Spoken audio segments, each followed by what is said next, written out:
Lopez. Para sa kaluluwa niya, Nestor Chavez, Roxy Chavez. Hindi po ang sabi natin sa ating mga intensyon ng mga kaluluwa sa pagkatorio ng mga kailangan ng pangangalaga. Tayo po ngayon ay sa 2 linggo ng Kwaresma at ang ating Pilipinas. Pinalakas tayo ng pagbabago ngayon ng Kristo para lubos na mga sa kanyang pagdating. Habang kapalapit na at mabatay ni Jesus, nagbabago niya siya sa bundok sa presensya ni Pedro, Santiago at Juan.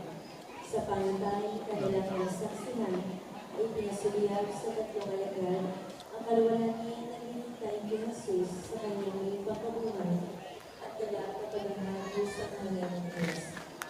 Narinig nila ang kanyang natinig na naman na nagpapagaya kung sino si Jesus. Nauna na nangyayat ni Pedro kung sino si Jesus. Ang tanong ni Jesus ang kanyang mga alagad kung sino siya, kayo po ang Kristo, ang anak ng Diyos na buhay. Buhay ni Jesus na ang